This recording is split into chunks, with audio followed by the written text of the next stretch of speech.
Have you ever had an extraordinary experience, a vision, some type of connection with the stars or beings from other planets? That's what we're going to get on this episode of Rebuilding the Truth.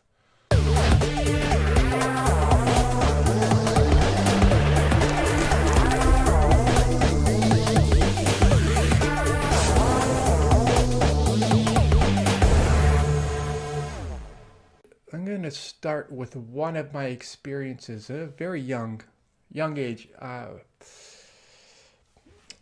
don't know how young, maybe 3, 4, 5, around there. But I've had many of these types of experiences um, up till my more or less my teens. This particular vision, this particular dream, or whatever you want to call it, felt more like what a memory feels like.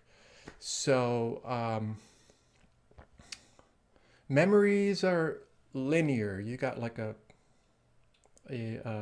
point A, and then you got a point B, and it's linear. Something happens at point A, and then you get the result at point B. Dreams, for example, from what I've noticed, they're jumping all over the place. And you could be, like sitting in your living room on a couch, and then all of a sudden you're in on a beach somewhere in Hawaii, and then all of a sudden you're like playing poker with your friends or something. It's just all over the place. It's not linear, it's just jumping around. So for me, at least, the way I look at it, if there's any possibility that any of these experiences are based on some type of real events, um, that would be a good place to start because of the linearity of the actual experience.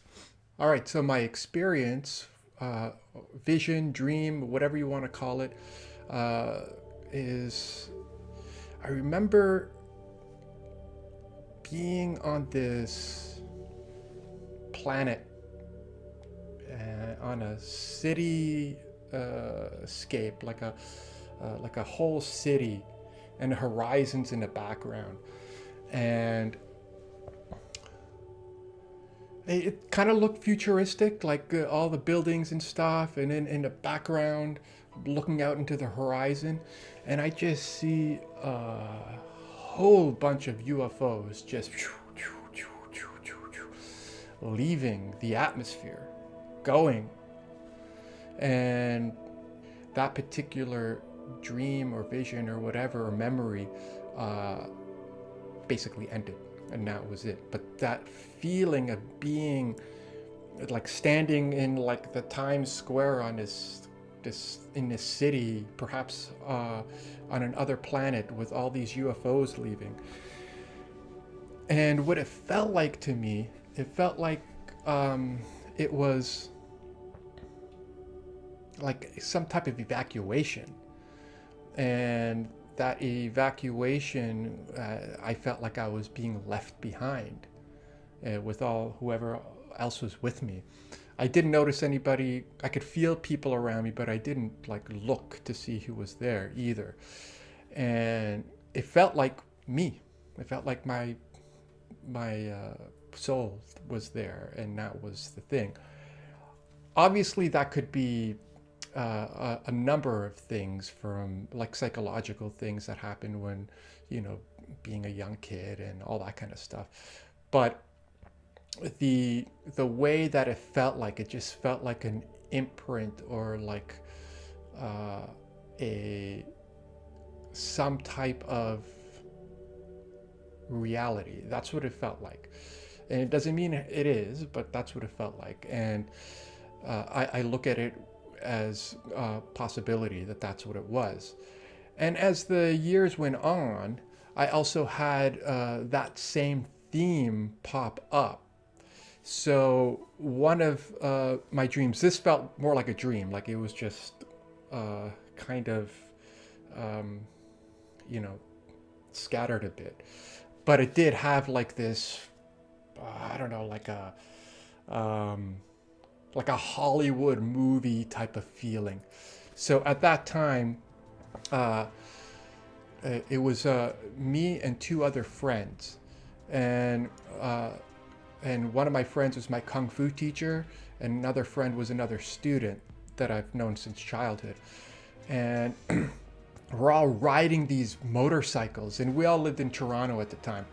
So we're riding these motorcycles, and it's like this we have to get uh, downtown. It felt like we were in a rush. We had to get downtown, and we had to do something. And basically, while we were riding the motorcycles into Dreams, I can see off in the distance downtown Toronto. But in the middle of like downtown Toronto, there's this huge, like unbelievably huge, like space shuttle.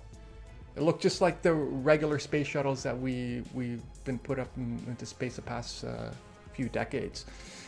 And as we were riding towards the space shuttle, like it was still very far away. The space shuttle, it just starts to lift and leave, and it was the same type of feeling. So it seems that the theme at least was there.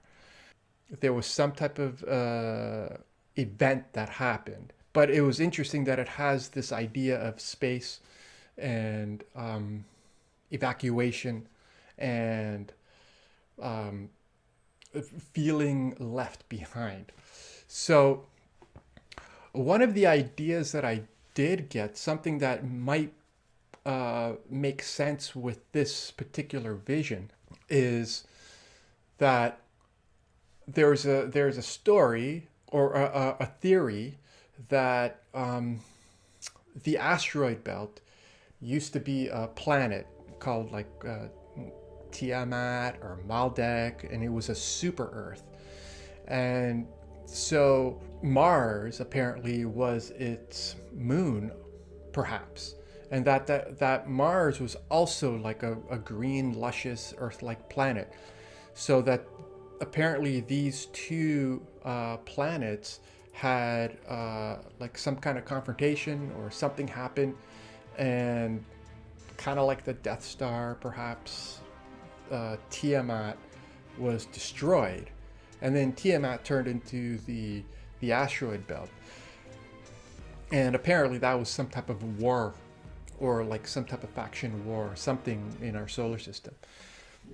And what I'm thinking that may be true with this is that I may have been one of the inhabitants on that planet, Tiamat, perhaps in a past life or whatever.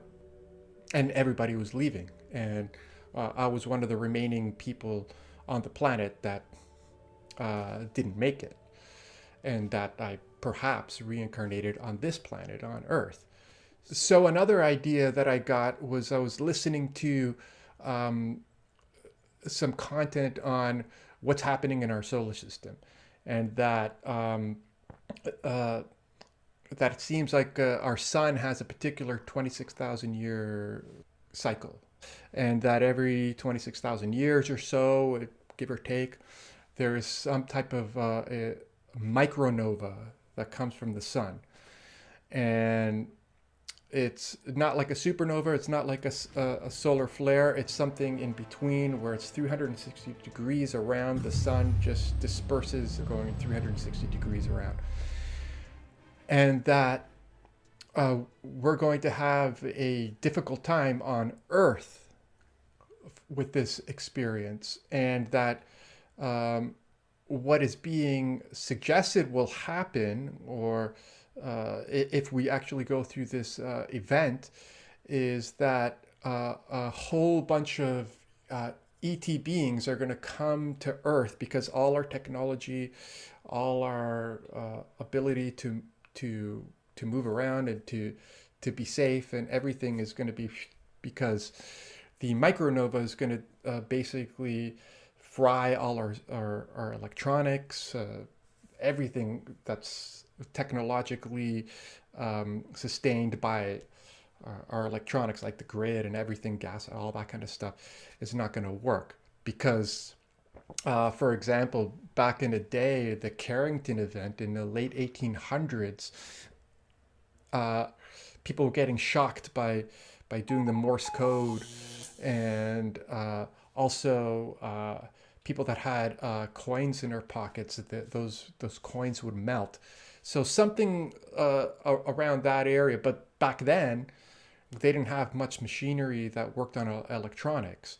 So um, so now that we're just everything that we're using on our planet right now is basically you got to plug it in, electronics. So if we have this micronova, uh, we'll be basically back to the Stone Age.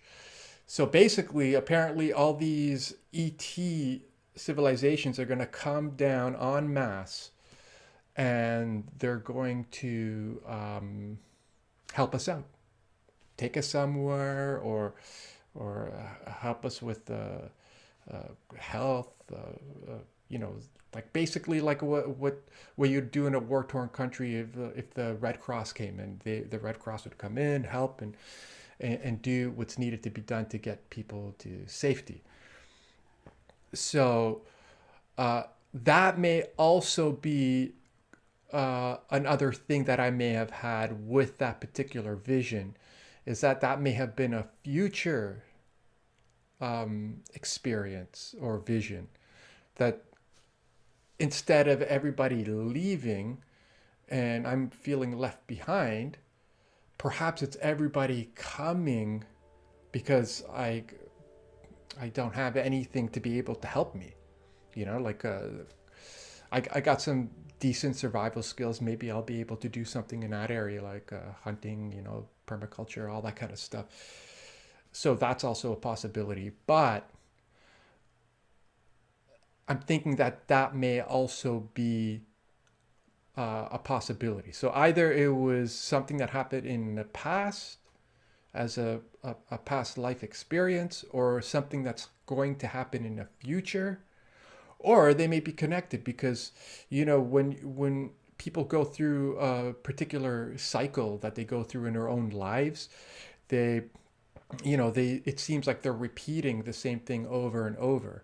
It's like each time you go around your cycle or your own circle of experiences, you usually come back to the same type of experience, and you re-experience it.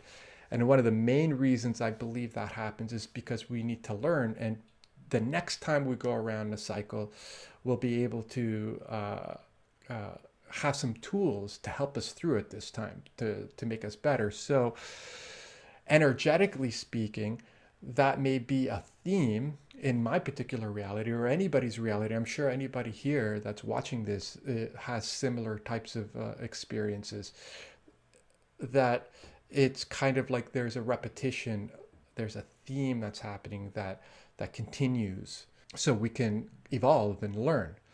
So basically, that's the first experience I'm going to share. I have many more experiences that I like to share.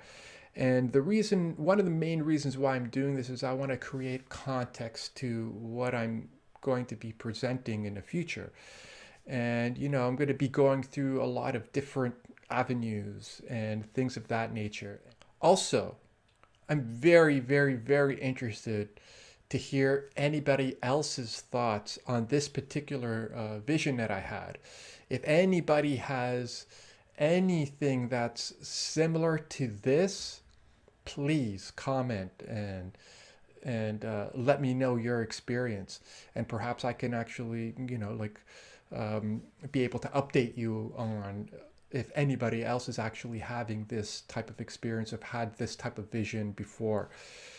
All right, so stay tuned for the next episode and the experiences that I'm going to have here on Rebuilding the Truth. Thank you.